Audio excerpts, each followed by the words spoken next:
Quand je dis le montant de 325 millions de dollars, c'est notre portefeuille actuel. Donc c'est le montant des investissements qui sont décaissés, qui sont dans le pays et qui ont été construits au cours des années. Comme tout investissement ou tout prêt, ils sont à un moment donné remboursés ou les investissements, on récupère notre capital. Donc c'est l'état actuel. Donc le montant des investissements au cours du temps est supérieur, mais c'est le montant que nous avons actuellement. Effectivement, une part importante de ce portefeuille est notre investissement et notre soutien financier au port. Je pense que c'est vraiment un projet phare, à la fois pour nous en termes d'intervention dans le pays, mais également pour le pays.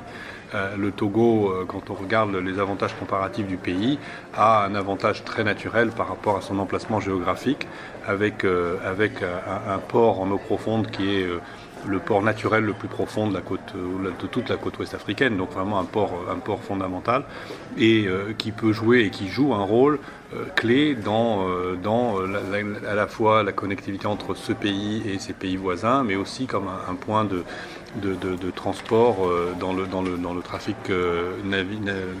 marin mondial. Donc nous avons voulu, et je crois que c'est très typique du genre d'intervention que nous faisons, nous avons voulu soutenir un projet qui a un très grand impact sur le développement du pays, donc qui joue sur les forces du pays et qui permet de créer de l'activité économique, de l'emploi pour les Togolais et les Togolaises. Je dirais que maintenant, pour nous, ce qui est intéressant avec ce projet, c'est de voir comment, au-delà du projet, nous pouvons accroître l'impact au niveau du rôle de hub logistique que le Togo peut jouer. Donc voir avec les liens que ça peut créer avec l'économie locale, les liens avec d'autres sociétés qui sont dans le domaine de la logistique, des transports. Donc nous travaillons beaucoup à essayer d'étendre l'impact que ce genre de projet peut avoir. Si vous voulez, nous intervenons sur un certain nombre de secteurs. Nous n'intervenons pas que sur un secteur ou deux secteurs. Nous intervenons sur les secteurs de l'infrastructure, par exemple, on a parlé du port, le solaire, l'énergie, etc. Mais nous intervenons également sur l'industrie en général, le soutien aux PME et PMI, nous faisons des soutiens aux institutions financières, nous faisons des investissements dans le secteur de la santé, de l'éducation, dans l'agriculture, agribusiness. Donc nous avons un champ d'action qui est très large.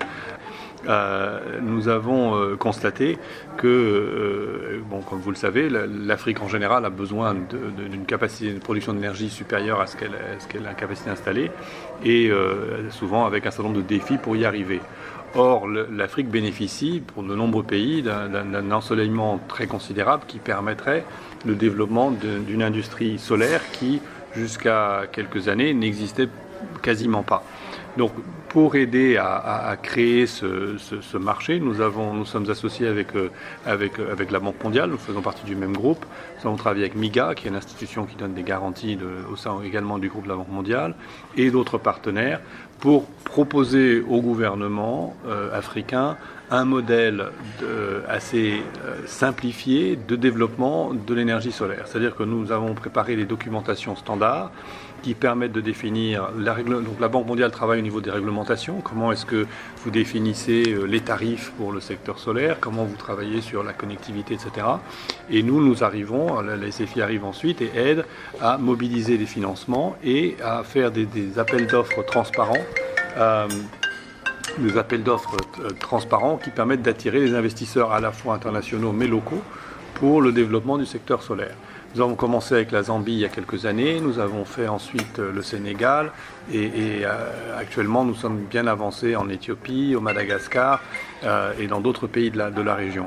Et je suis très content que cette approche ait soulevé de l'intérêt ici au Togo. Le Togo a un potentiel solaire aussi considérable et donc nous avons signé un accord qui va permettre le développement d'un projet que nous on appelle ça Scaling Solar. Donc scaling, ça veut dire vraiment créer de l'énergie solaire à l'échelle, donc vraiment à une échelle plus importante, de manière à contribuer aux besoins d'électrification du pays. Donc c'est un domaine intéressant, c'est un domaine sur lequel nous pensons pouvoir avoir beaucoup d'impact. et qui fait partie de notre stratégie dans le secteur des énergies pour le développement du Togo. Le Togo a déjà fait un progrès considérable au niveau d'accès à l'énergie, notamment en milieu urbain. Maintenant, il est important d'aller au milieu rural.